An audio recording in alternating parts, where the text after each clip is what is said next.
Just for you, Keith. He said you were gonna say that. Oh yes, I did. You do it on purpose, don't you? You just do it just to get a rise out of me, don't you? Didn't do my laundry. I don't think he actually thinks about you when he wears his clothes. He thinks about it. He does. Oh, he does. So Can't confirm or deny.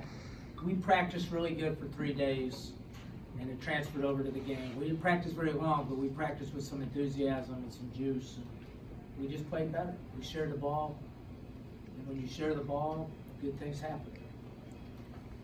I think you said last game that you expected them to kind of get back into a rhythm as there were more frequent practices, as I guess the rhythm came back.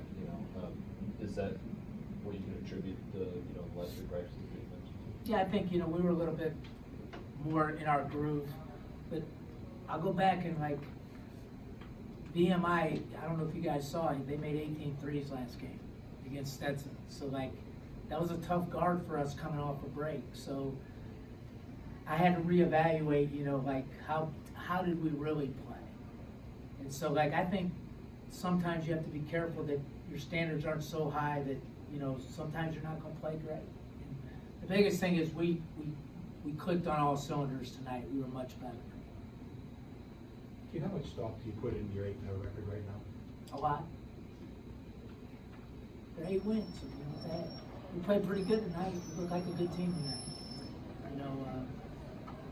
You can choose to be negative or you can choose to be positive. You can say, oh, they played no one, or you can say they're 8-0. People will choose either side of the fence. I really don't care. I'll just stay under the radar and do my thing. That's kind of how I see it. If they don't think we're any good, that's fine. I'll just do my thing. Look, I'm not winning any awards for what people think anyway. So just keep getting better. If we get better, we'll be right there in the mix. If we don't, we won't. Simple as that. We have enough talent to win in this league. Now this league's really good, but we're pretty good. We've got some good attributes. We got that size at the rim that can defend. We've got a good point guard. We've got guys that know how to win. I mean, we got a group that can get better. So we'll just stay under the radar, and people can say, oh, they haven't played anybody. But it isn't easy playing with no home games. You could say these are home games, but we had to get here. We left at 4:15. We ate at 3 o'clock, left at 4:15. If you think that's easy all year long, it isn't. So really, we're 8-0 without any home games. Keep 24 assists on 38 shots. You're big man at 10 of them. The post passing had to be pretty good for you. We worked really hard on the post double this week because we felt like we're going to get a lot of it because our post guys are good.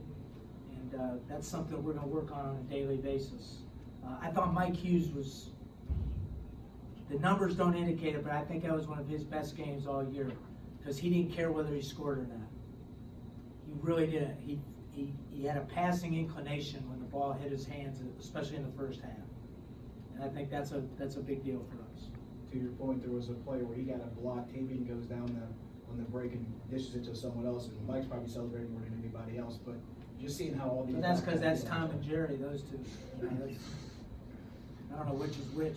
Go ahead. I'm sorry. That's cool. Tavian talked about how it just seems like everybody's more together, everybody's buying it. It seems like all these guys are on the same page and really fighting for each other. Well, we have better guys. I mean, there's no question. We have better camaraderie. I'm going to put a lot on Maceo Austin. Again, Maceo could have gone to a lot of places and chose to stay home and go to Duquesne. And he's in a good mood every single day, right? And he allows me to really get on him to help him improve, and that helps. That helps. And, I think, he's a key player for us. And then Sincere, I thought, also had another. He just cared about winning. He didn't care about that stat sheet. Reminded me of LeBron, just played. Didn't care whether he scored. Just took the challenge of guarding Mike Smith. Did a good job. Seems like he got a little bit banged up. Didn't see the series. Obviously, came back. And then last game, you said he was sick during that. I mean, what is it about his mentality that allows him to play through those sort of things? Well, he's an underdog. I mean, he's been an underdog most of his career. So he's got something to prove every single night. And he's strong. He's a strong, tough guy. So he's going to play through the bangs and the little issues that he has. You mentioned loyalty towards Tavian earlier on in the year, and it's easy to feel that way when he has a game like tonight. Just what do you think a game like tonight does confidence-wise for him and with this team? Tavian is the ultimate front runner. So I've been around him 4 years now. So like when he's got it rolling, he's gonna do that. He's gonna go bang, bang, bang, bang, bang. And when he doesn't, sometimes he doesn't rally great. We're working on that. But he's an explosion waiting to happen. Like, so, look, he's not gonna shoot 25% from three. I'll give you my house if he does. Okay, you can have it. Because I know he's a pretty good three-point shooter. The numbers, they gravitate towards their numbers, and he'll end up shooting 35, 38, 39%. Doesn't seem like it's gonna be very difficult for you to keep these guys grounded this year, you know? They have a lot of success with these, talking to these guys tonight, they seem to be, you have their heads on right. You know me, Jerry, I'm gonna keep him grounded. How are you I gonna- challenged him at halftime. I crushed him at halftime. You know, sometimes you gotta massage the horse, sometimes you gotta kick the horse. So most people massage it at the wrong time and kick it at the wrong time. Right? So you kicked it at halftime? Yeah, I kicked it. I said, I wanna see something finally. So I screamed for 4 minutes, and then I calmed down. And then last game, I massaged it. They don't really wanna hear you, you know that, right? These young people, they don't really wanna hear the truth. How do you know when it's time to massage and when it's time to kick? Everything I do is based on instincts. I'm the most instinctual. I don't go by the book. I practice 45 minutes 3 days in a row. Think about that. That's not a lot. Most people would have, after that last game, would have got at it. But like I told you the last time I was in here, you weren't here. I said, we have enough physical ability. We just have to be emotionally engaged. Simple as that. We've got good players. I don't know how good yet. I'll let you know in a couple, 3, 4 weeks. Maybe you talked about how you'll probably get after these guys, even if they're 8-0, even just like they're 0-8, you kind of just won't change that. Getting all the attention that's coming around now, getting the vote in the top 25, asking the same question, but you know, when does it sink in that everything is starting to turn as far as the direction you're trying to go toward? It's a good question. So I've been involved with, I've been involved probably with the biggest marketing explosion of all time. And then I was involved with another one that was really big for the area. So what I mean by that is I saw the explosion of what happened when LeBron won, and people paying $150 for a ticket outside the arena to watch a 14-year-old high school player play, right? So I saw that, and I saw 500 people get his autograph. So I've seen it. I've seen the marketing.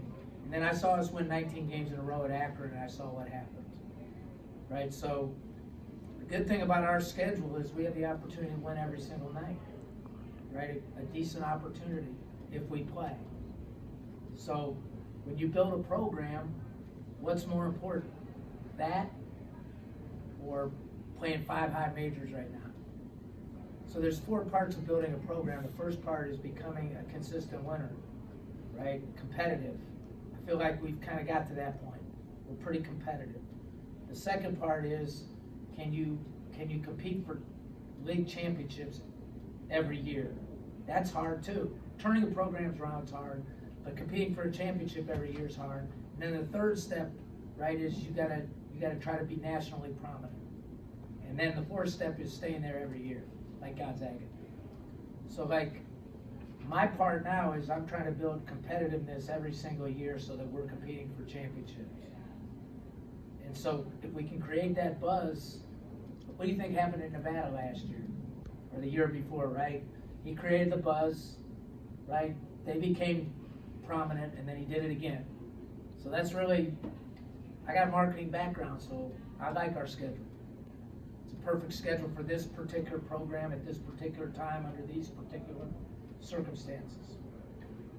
From an explosiveness standpoint, obviously Austin getting 11 minutes tonight, just how do you find his explosiveness as he continues to find recovery on the basketball court? He's gonna get better. He's a good player. He's just trying to find his sea legs again. Mm-hmm. He's a great kid too, so like, we need him. You know, you add Amari and him, and now you got tremendous depth in the front court, right? And then if we play reasonably well in the back court, which we should, now we got a pretty good team. As as a follow, where is Amari at? Is he still on schedule? in your I think viewpoint? he's on schedule. The biggest thing we're gonna have to determine is what's in Amari's best interest. So he could be 100% healthy, and we could be so far along in this thing that if he's only gonna get 8 minutes a game, is that in his best interest? We're gonna have to let him do what he wants to do on this. We can't be selfish.